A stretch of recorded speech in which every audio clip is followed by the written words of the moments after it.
to the first elimination semi-final, the Brisbane Strikers faced a 2-goal deficit against Sydney United. Yet the lie was very much alive thanks to the Strikers' dominant home form. They hadn't lost a game in Brisbane since the opening day of the season. And cheered on by another record crowd, the Queenslanders were full of confidence. Our commentator on what turned out to be a turbulent Saturday night was Mike Tomalaris. A thigh injury to Sean Cranney paved the way for the return of experienced campaigner Danny Wright in the only change for the Brisbane Strikers. The home side will be resting on the laurels of its tremendous record at Suncorp Stadium, which stands at just 1 loss this season. The equation for Brisbane is simple but extremely difficult. 3 goals will keep title hopes alive. No changes for Sydney United. Branko Chelina deciding to stick with the same formation. That despite the return from suspension of Paul Milicic, who sits on the reserves bench.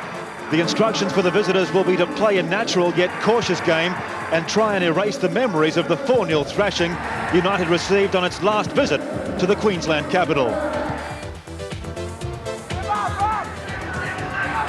David Zdrilic now with some open space in front of him. Lovely ball.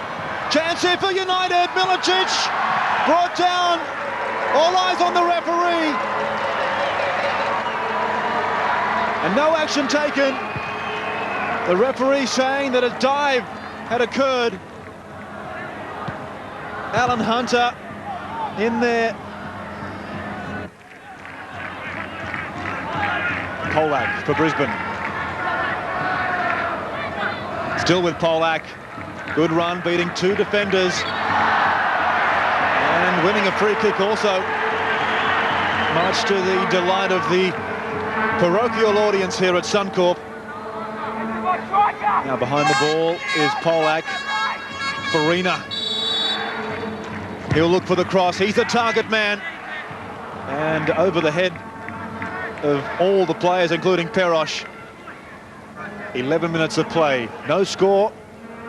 But United leading 2-0 on aggregate. Bad mistake by Perosh. Farina pouncing. Well, Johnny Perosh has certainly had some trouble with his goal kicks tonight. And really, it's schoolboy stuff when you think about it. And that could have spelt danger. And even the clearance here, receiving a round of applause from the Brisbane crowd.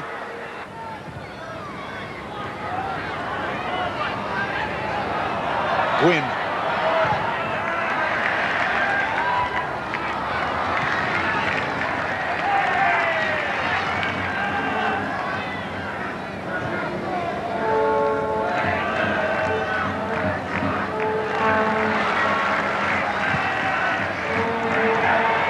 Nice ball. Polak cutting back inside. Good cross. Perosh thumping the ball away rather tentatively. Here comes Hunter. Big run from Hunter. Desperate stuff from the Brisbane big man.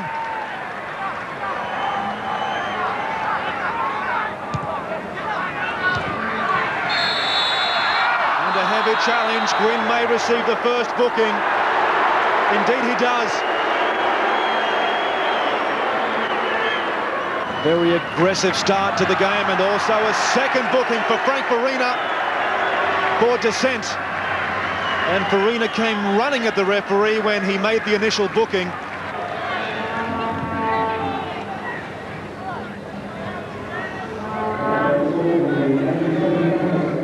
Enes, one of 3 United players who will join the Olympic squad. Now Lamond. It's a United ball in a very similar situation just outside the area to what Brisbane was moments ago. Bolton waiting and looking to put the disappointments of earlier this week behind him. Bad mistake from Bolton.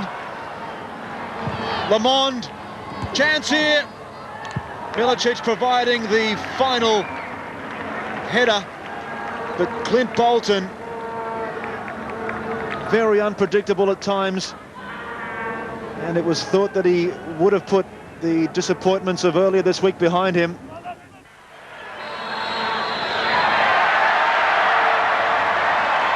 Brisbane ball.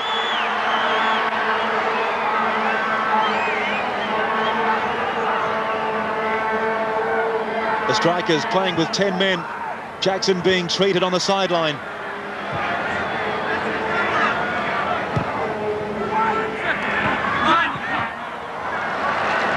Nothing doing in the end for Brisbane.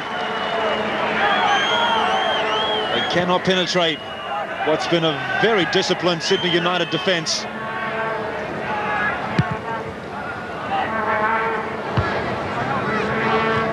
Brown straight to Farina. Nice touches. Farina, he'll drive on. Great goal!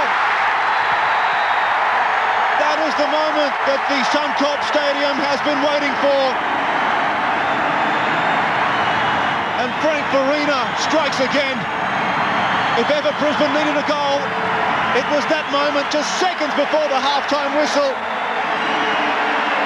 And the former Socceroo pulls something magic out of the hat. Look at it. No chance for Perosh. It's 2-1. And Brisbane, despite playing with 10 men, are back on track. What a tremendous strike from Frank Farina. He really has done wonders for soccer in Brisbane. Shot at goal, it's offside. And this will test the mettle of Sydney United. Playing somewhat cautiously, they really are now under a lot of pressure, the visitors. A red card here. This is amazing. I think Frank Farina has been sent off. Seconds after scoring the goal. And Brett Hugo has done the unthinkable. It is very confusing at the moment, but Frank Farina comes across, and as you can see, very disappointed.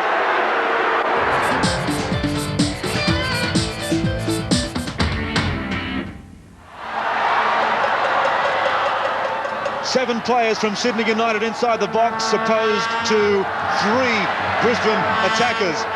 Williams. Hunter's in there again, a chance here for Brown!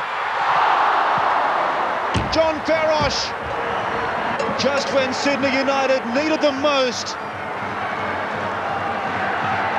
Well, this time the Strikers were on target, but Perosh equal to the header. In it comes, off the line. Remarkable save from John Perosh, an equally remarkable corner too. Now, Jackson. Polak with some space, might try a shot! What a wonderful save from Perosh.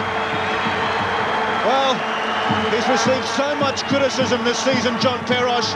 A sweetly struck shot from Polak. Perosh had it covered all the way.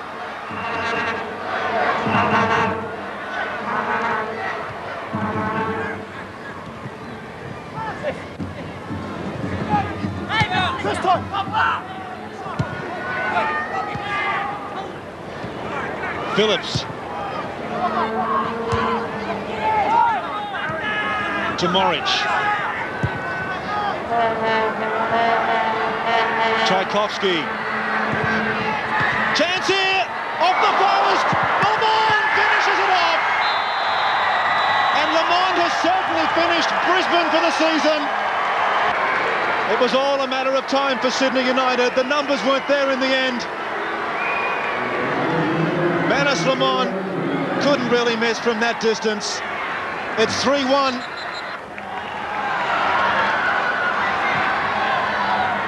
Sean Babic closed down. We've got 60 seconds left for stoppages, and Sean Babic wins himself a free kick right in front of the eyes of Brett Hugo.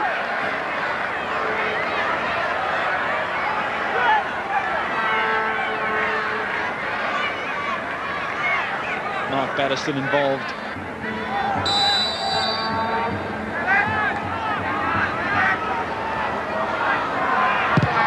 Shot at goal, it's in. Moric scores his second of this series. And Brisbane now, their confidence has been shattered. Great strike from Moric. There wasn't much space there between Bolton and the post.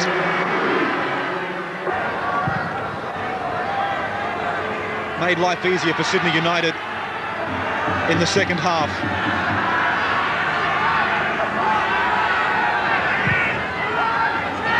Popovic.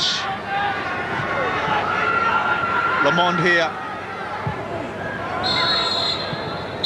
It's all over. It's all over for the Strikers. The Strikers season has finished. For Sydney United, the job ahead is a difficult one. They're losing 3 players for Olympic game duties. The full-time score at Suncorp Stadium is Brisbane Strikers 1, Sydney United 2. United winning on aggregate by 4 goals to 1. So Brisbane finished the season as they started, with a defeat at home, and Kim, on the talking point was obviously that red card for Frank Farina. Yeah, it was pretty unfortunate, and it came at such a critical time for Brisbane, just before half-time, and just having got the 1 goal up. As you can see, received the first yellow card there for dissent, which, and then obviously the second yellow card for that foul committed on Milicic. Obviously the referee played advantage there to give Sydney United the benefit, and as you can see, they did get a shot on goal before Hugo dished out the red card to Frank. All right, let's make that clear, because Frank Farina did complain about the fact that it took so long for the referee to issue the red card, but he's meant to play advantage and let the game flow, and he's quite entitled, I understand, to call back play and then issue the whatever card he wants to issue later on. Is that not correct? Yeah, I believe that's correct. The referee has that discretion. Frankie's behaviour, I think he may have just lost concentration. He just scored that fabulous goal earlier and lost concentration with that foul. Yeah, it was an outstanding goal. It was a world-class left foot from 20 yards. But I think Frank's quite right. I concur with his opening comments at the start of the show, when he said it's very difficult to communicate with the referees at times, and perhaps Brett Hugo may have been better served to take Frank aside and discuss the matter with him